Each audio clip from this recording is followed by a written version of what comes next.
Well, see, but that's where I think is Bill Belichick. If I were going to penalize Butler, sit him out first 3 games of the season. Make him sit out. Put a clause in his contract. If he does a disciplinary action, he misses games, and if he misses a game due to discipline, he loses that week's paycheck. He'll learn his lesson week 1. Believe me. Oh, for sure. And my big thing, though, I'm kind of with you. It's like, well, the guy's kind of gone. He's a free agent. And more so for me, I would just bench him during the game. Like, you're just like, oh, you won't play the first quarter or the second or the first half. But for the entire game, you're kind of like, okay, that's extremely questionable. Especially considering the circumstances. I mean, look at their defense. Their defense is an absolute mess. There was clearly something wrong. And this is a defense that has a lot of players who stick together. Mm-hmm. There's friendships, there's bonds. It's like Tom Brady and Bill Belichick and Robert Kraft. They did 14 years, they are brothers, they're family. And it's the same thing with a couple of these players on the defense, even if they've been playing for only 3 years. Brandon Browner actually went on Instagram after the game and posted, I'm quoting exactly, a locker room was divided pregame, most yards ever given up in a Super Bowl game, and your best defender over the past 3 years doesn't get a snap. You were hurt/burnt. He was needed tonight. Foolish pride, and that post was liked by both Dante Hightower and Jamie Collins. Well, of course, it makes total sense. You're benching your star player on defense, and to think that isn't going to fracture your defense's chemistry and spirit going into the game is absolutely ridiculous. Yes. It's like him benching Tom Brady and saying, we think Brian Hoyer's the best shot for winning tonight at QB. That's why his quote makes me angry. It's ridiculous. Doug Peterson on Philadelphia wouldn't have said, if Wentz is healthy, we're going to go with Nick Foles. Yeah. Why would you go with Nick Foles when your starter's perfectly healthy? Exactly. What we're seeing right now, I think, is Bill just being too obsessed with his own system. His system has gotten to where it is, but don't start believing how much of a genius you are just because everybody around you is telling you how much. And to go back, that's all I had to say about Bill, it's just. I'm not done, though. You're not done? I'm not done. Well, here's the big thing, is that he should have been a lot... Like, okay, let's back it up for a second. When he came out of the locker room and he's going to the media, right, and he's now stating all these things like, oh, it is what it is type of stuff, you can just kind of tell, like, he just spat on his face the entire game, saying, no, I won't start this guy. No, the rules are the rules. No, I just do it my way. It's always Bill Belichick's way. He's this is Patriots' way. But it's just, it's to the point where, like, you have a system in place, and then when something comes up that's so critical. Like, what did he do if Tom Brady was late to the game? Sorry. You break your system. Well, yeah, you would have to. I feel extremely bad. I love the system, but you have to make an exception. Okay. You do not make an exception when you have inadequate coaches in Josh McDaniels and Matt Patricia. Look, I'm going to go keep ranting about the media thing. How come nobody stood up and said, you know what? I think Bill Belichick did blah, blah, blah. And I think that was wrong. Why did no one said that? No one ever said that. If I was Malcolm Butler, and I'm like, all right, my boss really hates me. He doesn't want me to play, and he probably doesn't want to resign me unless I take half of the contract that Gilmore got. Then I'm going to go on a rant and say, guess what, guys? Fuck you. I don't want to fucking be here. And god damn it, I am so sick and tired of you, Bill Belichick, for not starting me anytime I do one thing wrong. This is the biggest game of the year. Why would you dare do this to me? Why would you dare let the whole entire team down? Why? I would just do that and put him right out there. Malcolm Butler already did that. He came out and he said not well enough. Not well enough, You maybe. just said, fuck it. It is what it is. Yeah. I'm so sick of these players doing this it is what it is stuff. I am sick of it.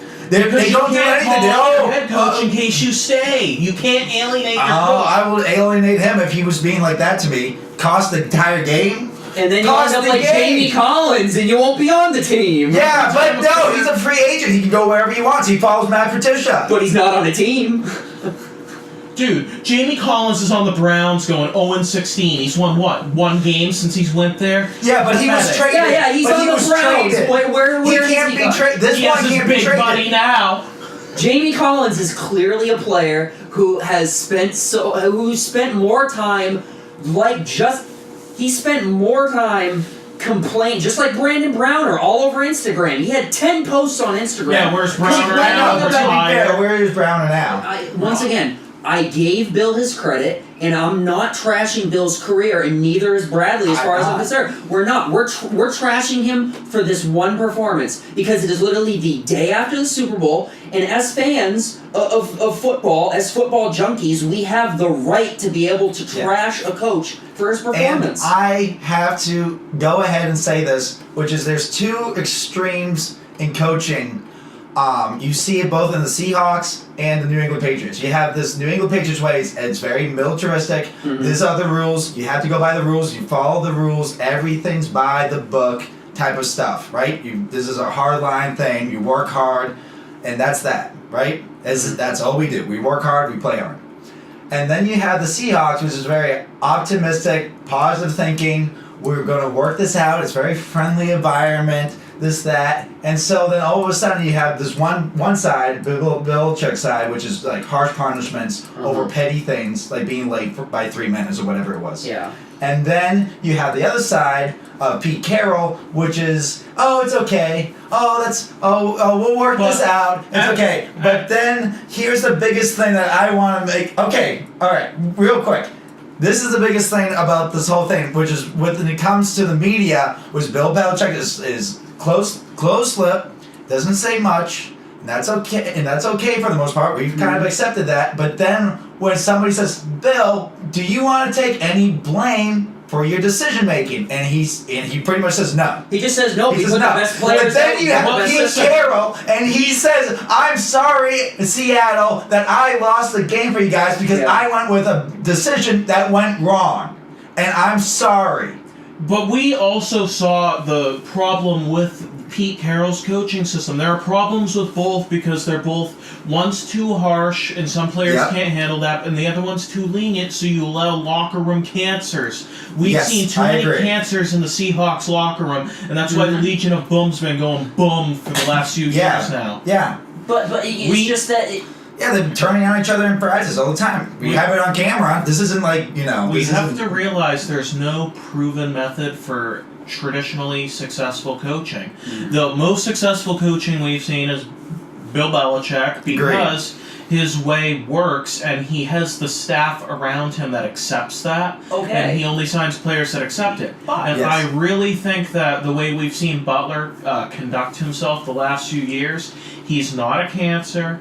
He is just a young kid who's letting his emotions get the best of him in an important game where emotions run high. And that's all I'm going to say on this. I agree. Well, no, I am going again because here's the big thing, which is that we kind of knew there was this contract issue from the get-go, right? Bill Belichick's going, we don't really have the money. Well, he does not in that way, but he's like, no, we don't have the money for you. No, we can't give you the contract.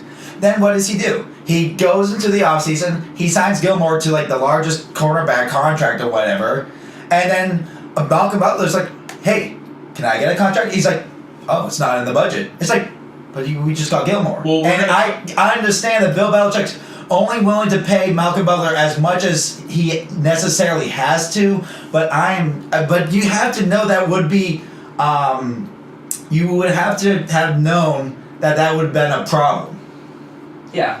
And Gilmore's going to be gone by the end of the season. Bill's trading him. Why? Because he's going to get... He can't trade him. He's a free agent. My hot take for Gilmore... No, Gilmore, not Butler. Why Gilmore? Because he's going to trade Gilmore, he's going to get a compensation pick, he's going to give Butler a slightly higher salary, and then he's going to draft some other cornerbacks and players. Only time will tell. And, of course, this is all speculation. But until we see Kirk Cousins sign his contract with the Cardinals, pretty much the whole free agency is probably... We're going to have a lot of talk about with free agency, but for now I think we have to move on.